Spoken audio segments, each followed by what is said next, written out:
Also former communications director for the Republican National Committee with us, along with Rick Santorum, CNN senior political commentator and former Republican senator from Pennsylvania. Angela Rye also joining us, CNN political commentator and former executive director of the Congressional Black Caucus. So, Senator, this idea of executive time, that hours of time could be carved out for the president so that he can do something which, I mean, we knew he did. We knew that he was obsessing over television, and we know he does a lot of tweeting.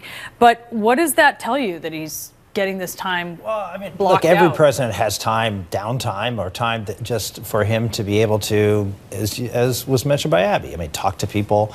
I know in talking to several members of Congress, he does stay in pretty frequent, more than I've ever heard of a president. In talking to members of Congress, developing relationships there. So to suggest that's all just TV time, I think, is probably overstating the case. Yeah, clearly the president watches television. I don't think there's any question about that. But this is different.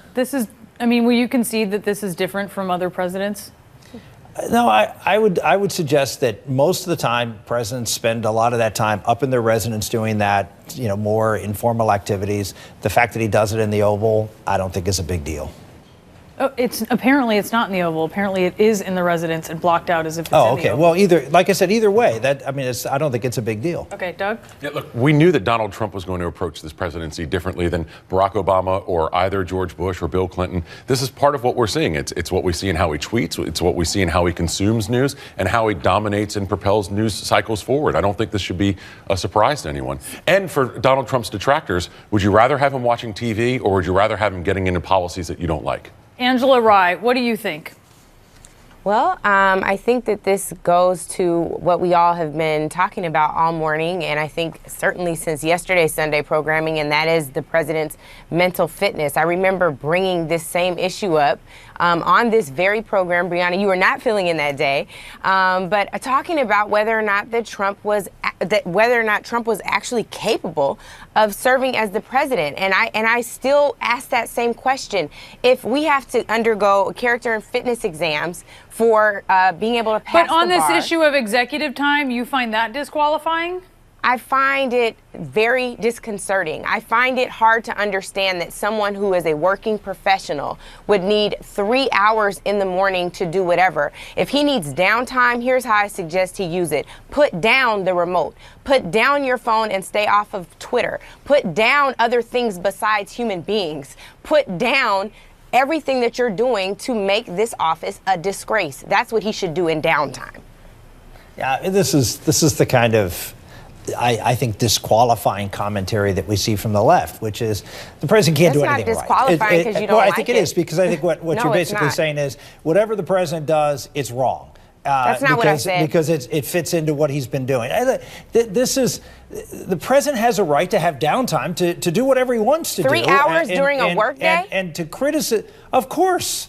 I mean, I don't know if you know, but the president's a pretty stressful office, and having some downtime to be able to either watch television or to confer with people is perfectly fine.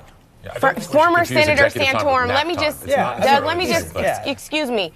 Former Senator Santorum, let me give you also a recommendation. Speaking of down, what you should not do is talk down to another fellow commentator on the same network. So you don't have to agree with my commentary at all, but it certainly is not disqualifying because I disagree with you. And it certainly is disqualifying if there's any working professional that spends the first 3 hours of the workday spending time relaxing when they need to get abreast of foreign policy issues, domestic policy issues, making sure that they can manage their team instead of them wreaking havoc all over the country and certainly in the White House. I don't think that it's right for you to talk down to a fellow commentator because you don't like what I said. I wasn't talking down to you. I was talking down to the comments that you made, number one. And number two, I disagree what with I was saying is that having executive time, as was suggested, is not nap time. I mean, the president's allowed to have his own time to do things that he believes are important for his presidency, and I don't think we should be questioning it. I want to ask you, Doug, about some of the tweets from the president. I mean, his tweets always get attention, but this weekend they got a lot. So check this out. He said, Actually, throughout my life, my two greatest assets have been mental stability and being like really smart. Crooked Hillary Clinton also played these cards very hard and, as everyone knows, went down in flames. I went from very successful businessman to top TV star to president of the United States on my first try. I think that would qualify as not smart, but genius, and a very stable genius at that. I mean, that was so eye-opening, but more than anything, the question was, why is he amplifying claims from Michael Wolff's book? And I mean, he's creating a bestseller of a book that is ticking him off. Yeah, absolutely. And what's amazing is you talk to the most ardent Trump supporters, what they'll say all the time is that Donald Trump's a counterpuncher. And that may be true to some extent, but he's also somebody who constantly and proactively takes the bait. There's no better example than this with, frankly, bizarre tweets about being a genius or, whatever he's saying in yesterday, that only amplifies and only sells more books of a book that he doesn't like. If they'd ignore it, and we know that they're constitutionally not able to, they're within their own constitution, but if they ignored it to some extent, the book sales would lessen and they'd have less of a problem on their hands.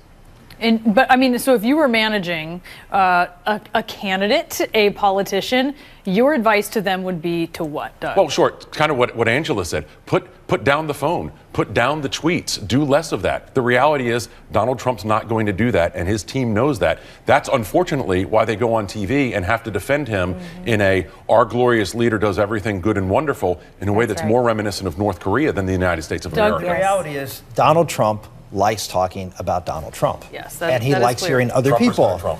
I mean, and even if it's negative, I mean, the fact is we've been spending now, 24, 48, how many hours talking about Donald Trump? Yeah. And I think in the president's mind, that's not a bad thing. Rick Santorum, Doug High.